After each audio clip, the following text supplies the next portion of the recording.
The woman was already there again. Every Sunday at exactly 8:15 in the morning, she'd stand in front of my wife's grave with a bouquet of white lilies, whisper something I could never hear, brush her fingers across the headstone, and leave before I reached the cemetery.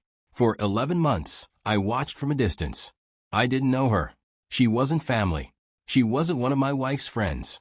At least, not any friend I'd ever met during the 26 years Emily and I were married. But whoever she was, she never missed a Sunday. The morning I finally decided to confront her, I had no idea I was about to learn that my wife had spent the last 3 years of her life protecting a secret that would change everything I believed about our marriage. My name is Daniel Carter, and until that Sunday, I thought I knew every important chapter of my wife's life. I was wrong. Emily passed away 2 years earlier after a long fight with breast cancer. She was 54. We'd built a quiet life together in a suburb outside Columbus, Ohio. No children. Just the two of us, a golden retriever named Cooper, weekend road trips, backyard barbecues, and the kind of marriage that wasn't perfect but always felt safe. Cancer changed all of that. She fought harder than anyone I'd ever known. Even on the days she could barely stand, she'd joke with the nurses and tell me she'd beat me at cards once she got home. She never did. The morning she died, she squeezed my hand and smiled. "Promise me you'll keep living," she whispered. Those were the last words she ever spoke. For months afterward, I barely kept that promise. I retired early from my job as a city building inspector because every street reminded me of her. Every grocery aisle reminded me she'd always forgotten to buy coffee filters. Every evening reminded me there was only one cup sitting beside the coffee pot instead of two. Sunday became cemetery day. Fresh flowers, a folding chair, 1 hour talking to the woman I still loved. That's when I started noticing the stranger. The first time, I assumed she'd stopped at the wrong grave. The second time, I figured maybe she'd known Emily from work. By the 6th Sunday, curiosity had turned into confusion. She always brought white lilies, Emily's favorite flower. How could a stranger know that? The cemetery groundskeeper noticed her too. "Friend of your wife's?" he asked one morning. "I was hoping you could tell me." He shook his head. "She never says much. Pays her respects and leaves." "Have you asked her?" He laughed softly. "Son, people don't come here because they want company." He had a point. So I kept my distance. Until one rainy Sunday. The woman lingered longer than usual. She rested her hand on Emily's headstone and quietly cried. Not dramatic sobbing, just silent tears. The kind that come from carrying something heavy for a very long time.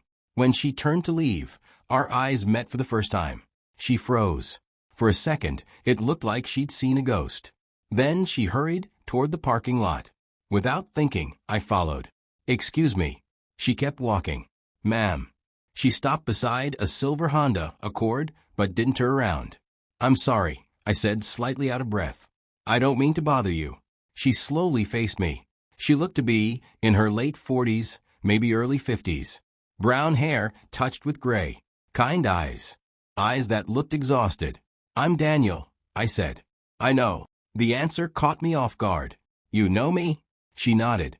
"I've known who you are for years." "Years?" My stomach tightened. "I'm sorry," I said carefully, "but have we met before?" She looked down at the lilies still in her hands. "No." "Then, how do you know my wife?" For several seconds, she said nothing. When she finally looked up, her eyes were filled with guilt. "I owed Emily more than flowers." "What does that mean?" She swallowed hard. "It means..." She stopped herself. "I shouldn't be the one telling you." "Telling me what?" She closed her eyes for a moment. "When Emily got sick," her voice cracked, "she made me promise I'd never interfere with your life." I stared at her. "What are you talking about?" She reached into her purse with trembling hands. "I've carried this for over 3 years." She pulled out a worn, sealed envelope. Across the front, in handwriting I recognized instantly, were 4 words that made my heart stop. "For Daniel. If you ever meet her." She held the envelope tightly, as if letting go of it would change everything. Then she whispered the sentence that turned my entire world upside down. "I wasn't the other woman, Daniel.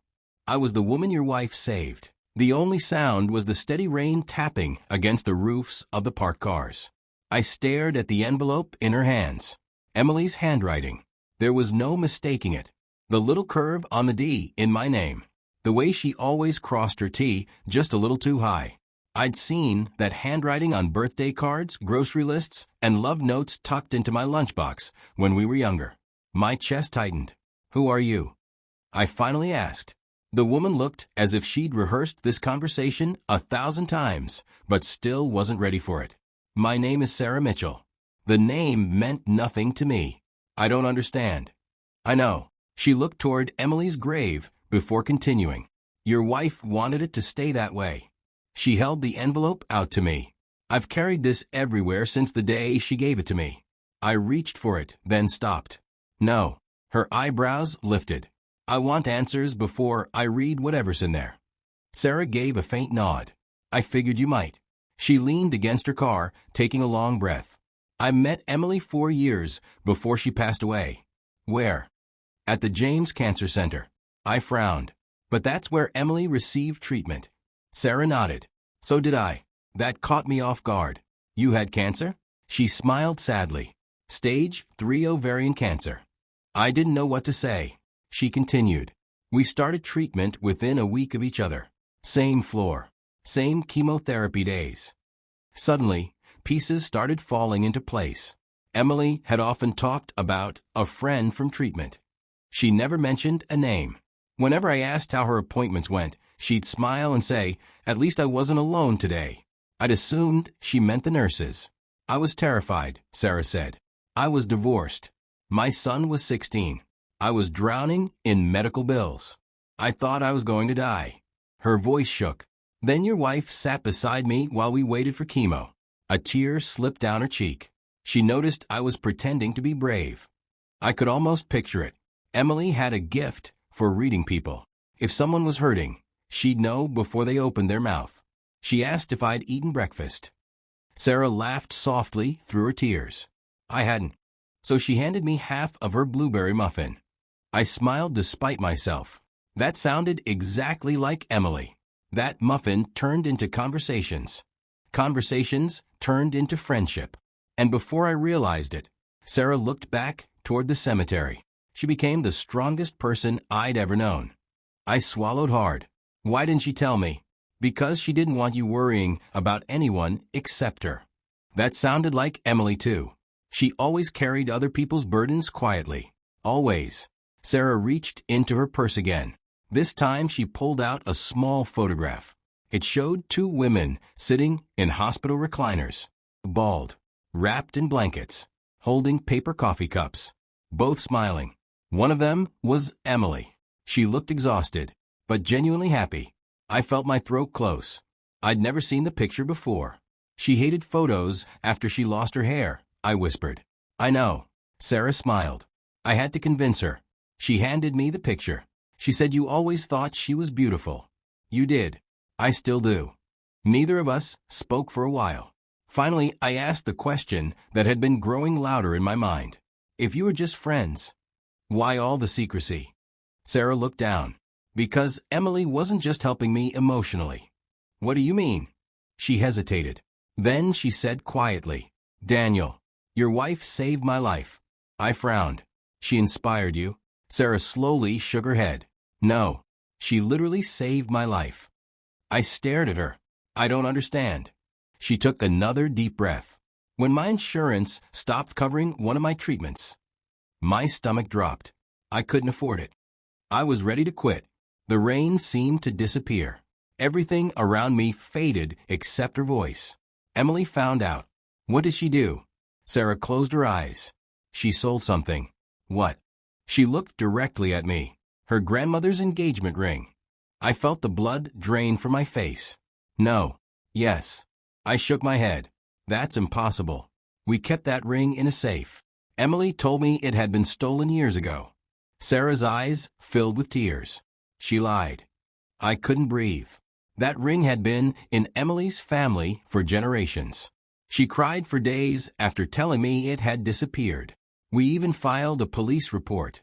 I remembered searching every drawer in the house, changing the locks. blaming myself for not installing a better safe. She had let me believe all of it, for years. Why? I whispered. Sarah's voice broke. Because she knew you'd never agree. The words hit harder than I expected. Emily knew me. She knew I would have insisted we find another way. Take out a loan. Mortgage the house. Sell my truck. Anything. Instead, she'd carried the lie alone. Sarah wiped away another tear. The ring paid for 6 more months of treatment. She looked me straight in the eyes. Those 6 months were enough. My cancer went into remission. She paused. I got to watch my son graduate. I got to meet my granddaughter. I got to be here today. I felt my knees weaken. For years, I'd mourned a stolen family heirloom. All along, Emily had quietly traded it for someone else's future. I looked down at the envelope again. It suddenly felt heavier than paper should. Sarah gently placed it into my hands. I think. It's finally time. The envelope felt strangely warm in my hands, as though it had been waiting years for this exact moment. My fingers trembled as I broke the seal. Sarah quietly stepped back, giving me space. Inside was a folded letter and a smaller envelope with my name written across it again. I unfolded the letter first. The paper was creased from being carried for years, but Emily's handwriting was as neat as ever.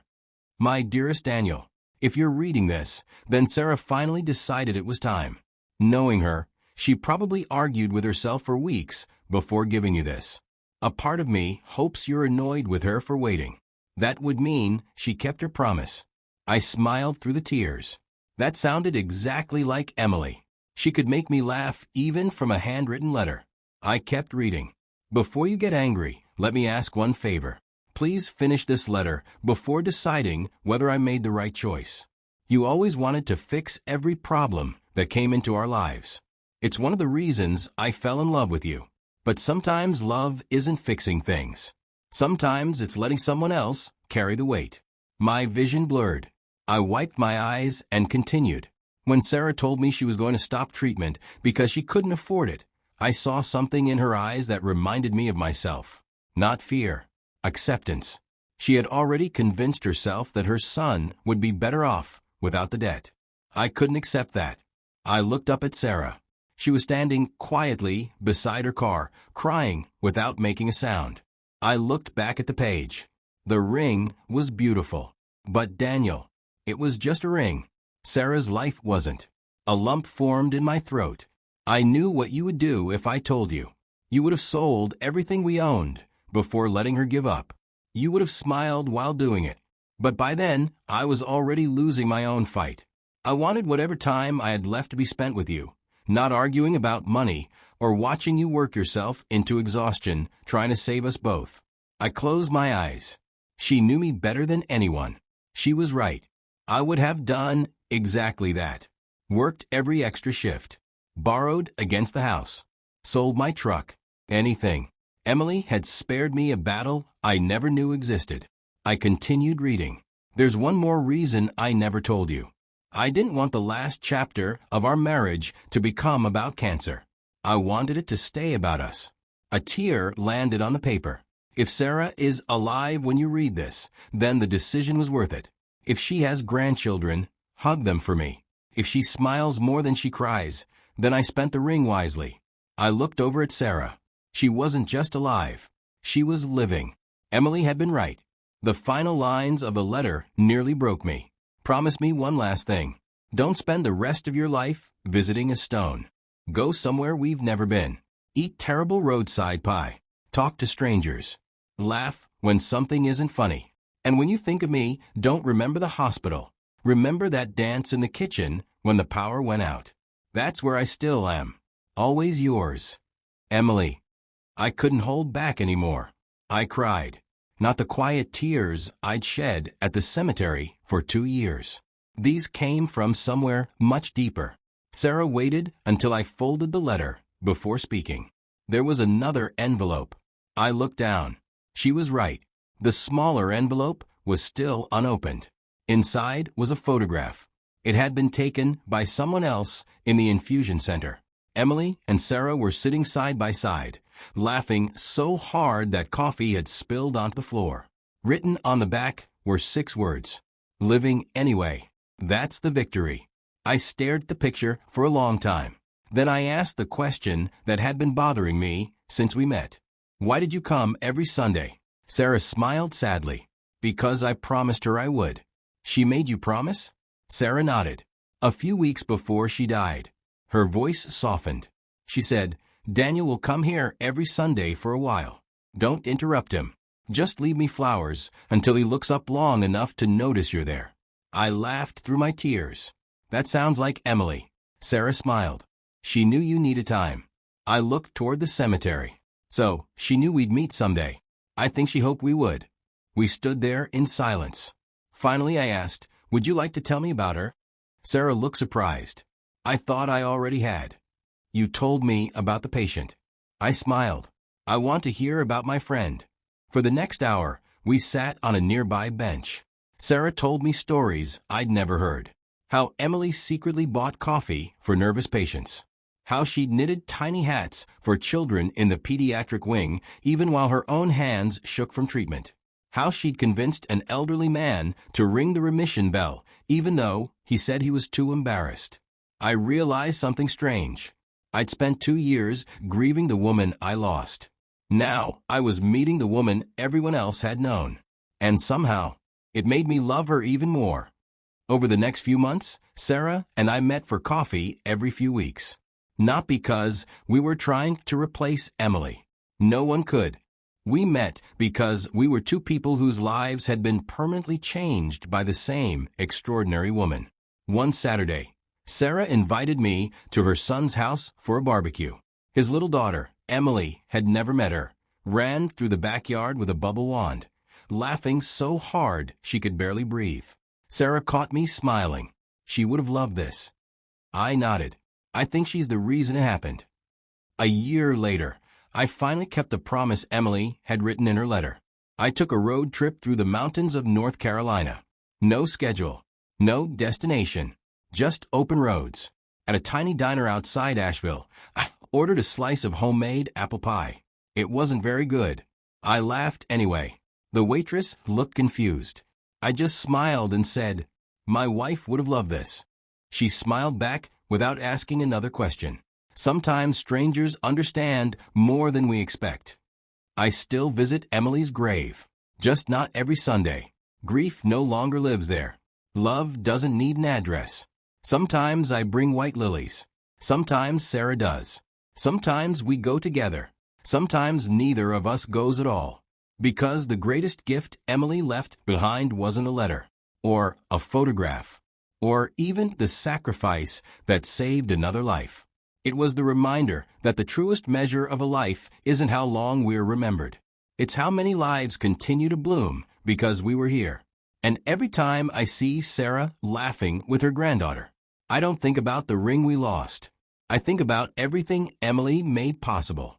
That's the legacy she wanted me to find. And somehow, she made sure I did.